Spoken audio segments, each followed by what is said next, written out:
everybody, welcome back to a new episode of Translating Love with me, Woifi. And Dani.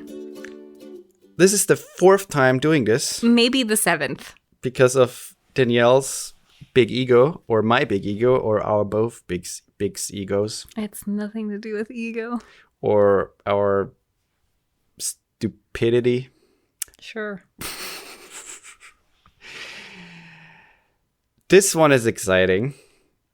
Not only because it's an exciting topic again. We only have exciting topics. We never do boring topics. And if you think so, then you're wrong.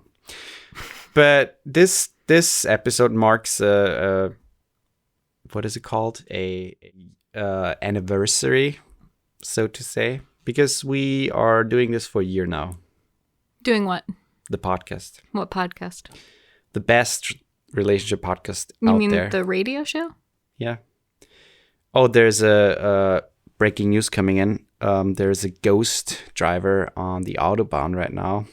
If you're driving on the Autobahn right now, I'm sorry. I'm kidding. There's no.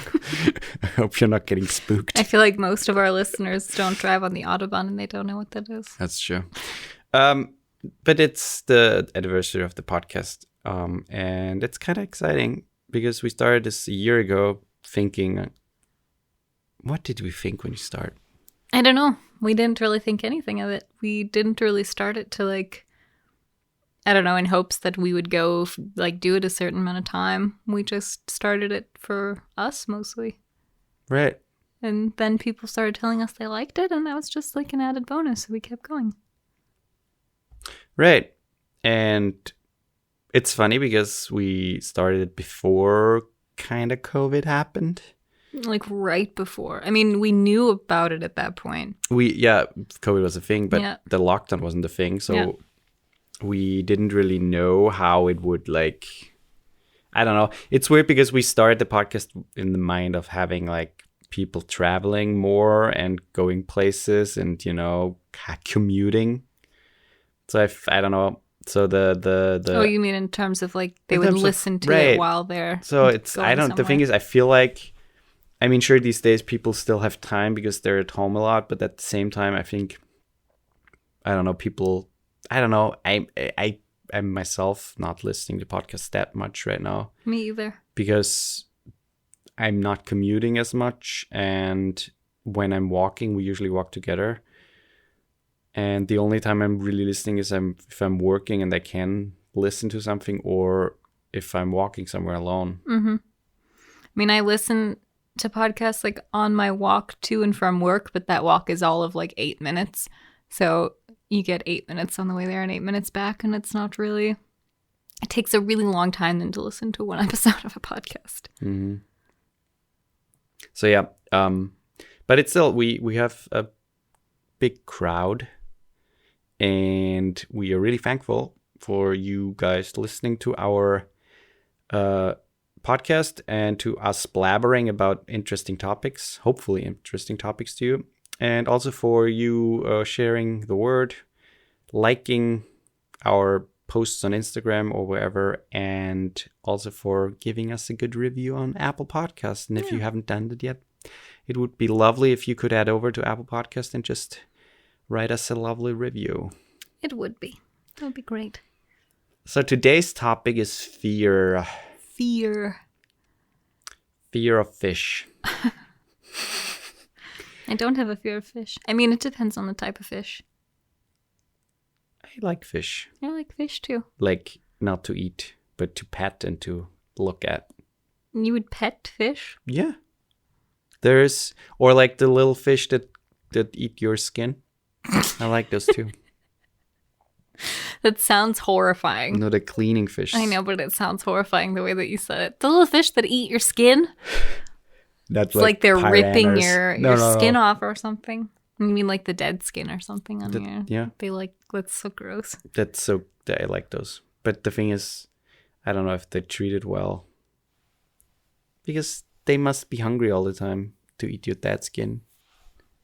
I don't know, though. When they see a foot from an old guy, an old lady, a really gross foot, and they think oh, I'm hungry, I eat that now. They must be really starved. I don't know, though, because there's also this fish, I don't remember what they're called, but the ones that you can get for like a fish tank, and they basically clean the fish tank. They eat all the algae, they eat all the the scum and stuff. We call them putzerfische, like cleaning fish. Yeah.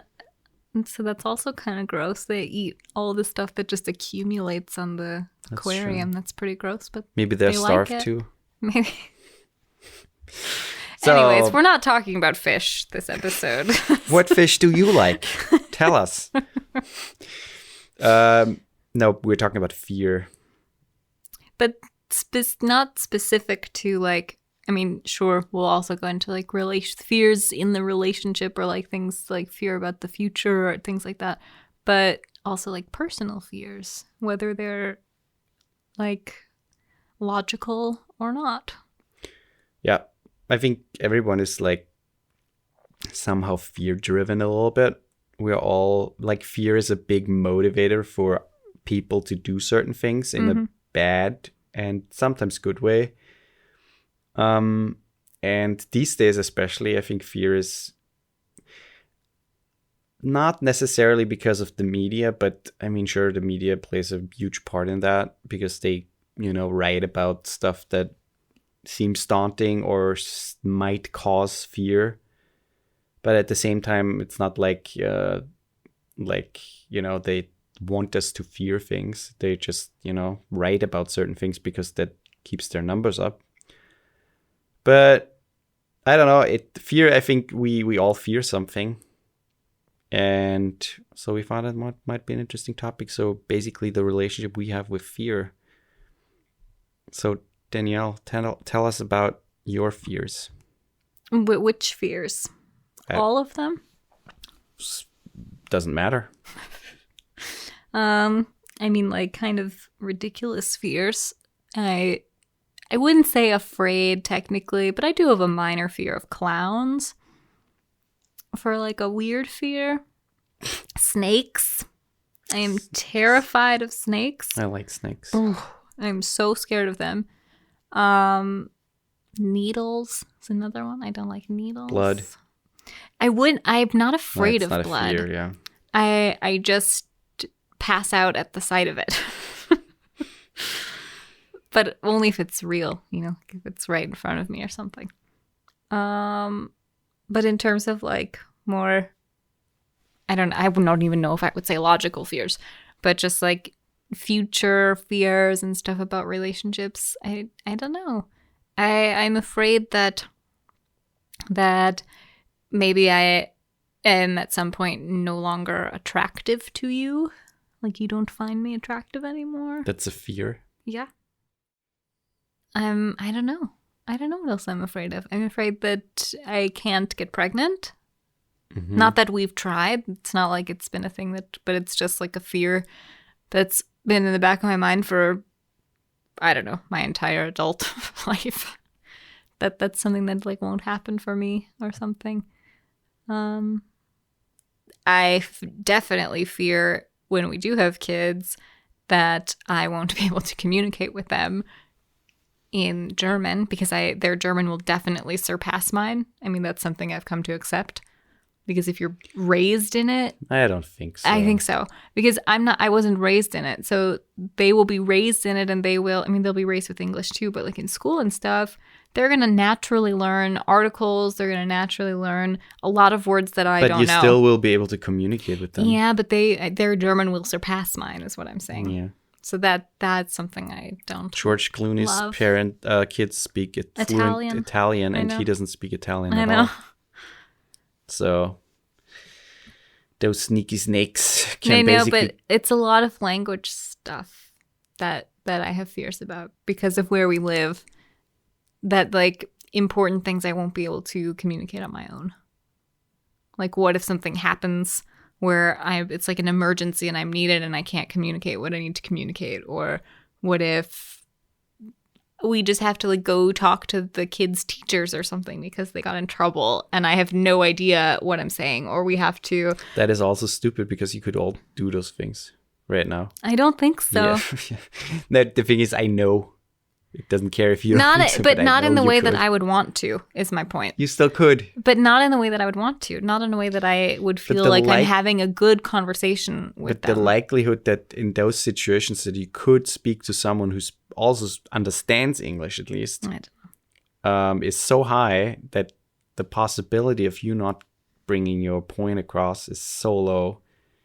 Nah, you would totally be able to do that. The thing is, I know that I would be able to. That's not the fear. The fear is that I can't do it to the ability of which I would like to. And I can tell you, you can.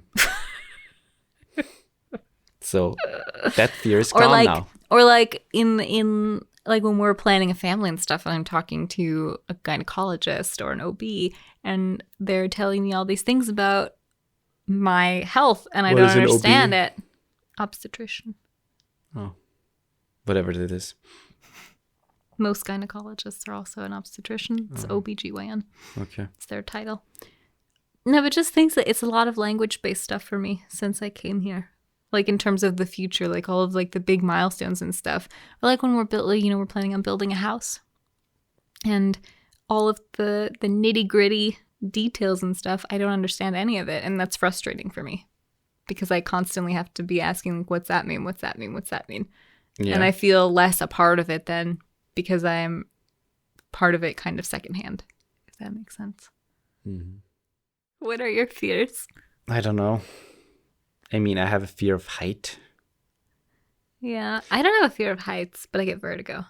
I mean, but that's like I have bad vertigo, like super bad, and I'm like if I'm walking over something that I can see down and it's really high, I hate Do you get it. that like pit in your stomach I hate where it. you feel like you're about to fall? Those are like one of like when I dream about that stuff, that's my worst thing. So if you hear that, that's the dog. My other big fears, I mean, we talked about that in the health anxiety episode, is like becoming terminally sick. Mm-hmm. That's something that's on and off, which is stupid because it's anxiety related. And I mean, it's not stupid. no, it You is. shouldn't say It it's is stupid. annoying. It is super annoying because it's on and off, and sometimes it's not there at all, and sometimes it's super heavy again, and it's such a annoying thing because it's not. First of all, it's not something you can decide. You can just do whatever you do, like live a healthy and proper good life. But everything else is not up to you. Mm-hmm. So therefore, it's a fear that you can't control. And therefore, the thoughts that come with it are super annoying because it's just what ifs. But don't you think a lot of fears are exactly that? Isn't that kind of almost the definition of fear? But It's that's- things that are out of your control. You're I mean, scared of these things that you can't control. That's what I said at the beginning. We're sometimes fear-driven in a really negative way, and all the negative ways we're fear-driven are exactly those fears where we fear something that we can't control. Mm-hmm. And if we let go of that fear, we live a much happier and much freer life. Because the fears that are in our control, we can decide over, and which make them easier to surpass or to let them go in the first place. So, which means that you should just let go of your fears, and then you have a happy life. That's a conclusion. Good luck. Good luck with your life. No, but I mean, it sucks. It really, really sucks. Because it's the same with COVID right now. It's like, okay, at some point you might get it or not until you get the vaccine. Even then you could still get like a mutation. And That's funny. That's something that we were just talking about the other day on our walk around the house. Because although by the time this comes out, we will finally be out of quarantine. yeah. But today is our last day of quarantine, and I think it was yesterday that we were talking about. I am by no means like a germaphobe. Mm-hmm. I'm. It's not like I invite germs or anything. I'm hygienic and I'm cautious, especially with the virus.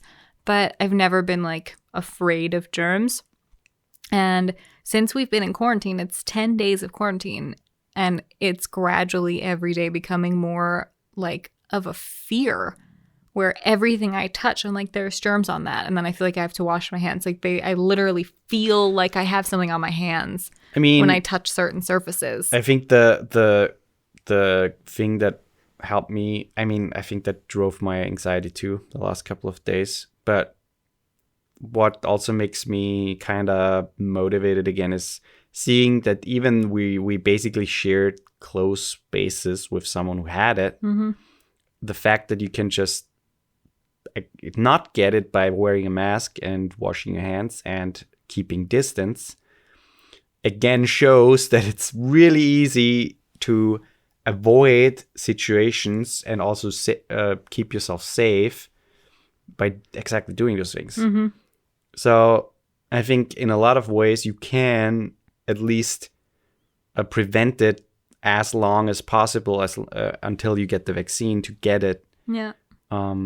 Sure, sometimes it's not up to you because you get it by an accident. Sometimes someone doesn't wear his or her mask or their mask the right way or whatever it is. But with that thing, at least you have a lot of control. If you don't have to work in a certain area where you are exposed to it all the time, sure. But other than that, that's a fear that you can control in a lot of ways. Mm-hmm. But I think it's then again different if you are sick or if you already have a compromised immune system, where that might be super difficult to handle. Yeah. But again, that's also something to just it's simple measures where you can keep yourself safe.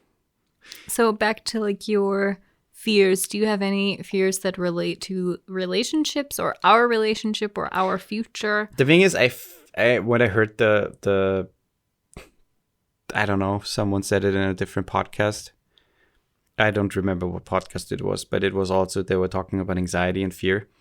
And that person had severe anxiety, and then their children, then they became parents. And oh, that was on Dax, because Dax was talking about that with Jason Segel. Oh, was it Jason Segel? But it was Dax who said it because Jason Segel doesn't have kids. Yeah. But the message behind that was that all of the sudden all that anxiety went away because the kids were the main. I don't know. He said all of his personal anxieties just kind of went away because he was so focused on making sure his kids stayed alive. Right. That became his main focus. So I can't wait until that's the case. So everybody go out there and have some kids. Solely for the purpose of my anxiety. No, but nice. Yeah, no. The thing is, I have a fear of then that anxiety transforming into anxiety. Oh shit! What if my kid has a really bad disease or is sick or whatever? I think about that too with pregnancy. I don't think that will happen because weirdly, the whole anxiety about me being sick stems from something else. I don't think I will project that on my kids. I really don't think so. But other than that, I hope that they take away my anxiety. But other than that, I don't have. I mean, sure, I wouldn't say I have a fear of my kids being sick. I just hope that they are healthy and are fine and don't have any serious illnesses at some point. But that's again something that we can't control really, other than treating them well, giving them healthy food and stuff like that. So therefore, I'm positive that I'm not fearing that at all. And also relationship related, I don't really fear anything that much. I don't know. I don't have a fear of... The thing is, I have a fear of losing you somehow. That's kind of sweet. Not in the sense that I have nightmares about it or something like that. But, I got used to you. So I don't like the idea of not having you around. I have the same fear. It's not, I wouldn't say but it's I've always had that fear, but it's up there. Yeah. But other than that, no, I don't. I mean, I don't like big spiders. That's the thing. Although I wouldn't even say that that's true. There's just a certain look of spider that you don't like. Yeah, the really thin-legged spiders. He doesn't like daddy long legs. I think hate them. they're like the most harmless things. I really like them. I like the house spiders, the black Ugh. ones. He likes the creepiest spiders. They're not small. They're smaller than a daddy long legs, but in terms of their body size, they're massive. Like their bodies are like super thick and their legs are really thick and black and they're super creepy. Sorry, any spiders that are in here. But they always are attracted to my massage room. There's so many in there. Not anymore. Yeah. Again? Yeah. Oh. Yeah. Those are my fears. But you're not afraid of snakes? No, I would actually... The thing is, I would love to have a snake. Nope. But the problem is I would not be able to feed them live things. You can't have a snake then. Right. But that works out well that we are vegan. If I could have a vegan snake, I would probably get a snake at some point. But snakes are not vegan. So the thing is, I think they could be. I think they're not herbivores. What is the omnivore? Omnivore. I think that they're omnivores, but they have an urge to hunt. They're hunters in a lot of ways, and that's why people feed them live things because they need to stalk them. I would never be able to. I wouldn't either. But we're getting off track. But I don't know. I think that's all my fears. I can't think of anything else right now. But as you already said earlier, I think it's important to communicate fear, to be able to be vocal about it and open. And I think also vulnerable. I think everyone, especially in these days, I think with lockdown and not being able to be outside and with friends that much, anxiety and depression is something that is, I think, coming along in a lot of people right now, and at least from what I'm seeing. And with that, fears come along too, because that's what, when you read the news, it's just, I don't know, kind of daunting. And so it's good to just talk about it. Yeah. Even if it has nothing to do with your relationship, if you're just, I don't know, it's kind of an interesting topic of conversation, I think, and it can spark a lot of, maybe your partner has similar fears and you didn't know, or maybe their fears are something that you would never fear. And that also is kind of interesting to see how you and your partner differ in the things that you are afraid of or the things that you worry about. But I think it's important also to talk about any fears or concerns or worries that you have about the future, because I think those things are good to talk about. I like how you said that. The future. The future. The future. Let's talk about the future. No. Hey, everybody, we're talking about the future today. The future is very cool. Sorry, but it was really nice. No, but you're right. You're totally right. Thanks. Is there something else you want to add? I don't think so. I think just, we always preach it, communication. And it's important no matter what you're talking about, but just to consistently be open with each other and I think everyone, honest. Right, and I think with that, you recognize that everyone struggles. Fuck people who say, I'm so fine, it's all is awesome. I think nobody says that at this point, in this crisis right now. But everyone is struggling somehow. Everyone has fears. Everyone is like asking themselves what if and when and stuff like that. Mm-hmm. And I think by just talking about being vocal, being opening up, I think you can see that other people struggle in the same or similar situation, and I think then it's easier to deal with your fears, especially in today's world, where a lot of things are uncertain, and yeah, sometimes it's not super nice to live in this day and age, and it's totally normal to think about that. So talk about it, be open, and also try to remember that nothing is like permanent. And at some point we will look back at this time and hopefully not laugh, but hopefully be thankful and that we pushed through it, and that we can look back at it and say, okay, this was a certain point of life, but thankfully changed back to something more social and better again. And not to be like preachy or anything about the whole thing, but if we all want that time to come sooner rather than later, then be responsible, wear a mask, wash your hands, and stay home. If you absolutely don't need to leave the house, then just stay home. Right. I know it sucks. We're all sick of it, but the more we all do it, the closer we're going to get to that time where we can look back at this time. I think so too. But I think people are doing that. In like the majority of people doing that. But that's it. That's it. It's a shorter one. Next week we're back with another episode. Thanks to everybody who's been here for a the year. That's exciting. We're excited exciting. For a year and maybe for another year. If you want us to. And if you don't want us to, we might do it anyways. Right. But other than that, subscribe, share, please, and hit us up on our Instagram if you have any question or topic suggestion or whatever. And we hear each other next week. I just want to say one more thing. Yeah. I kind of like you. I love you too.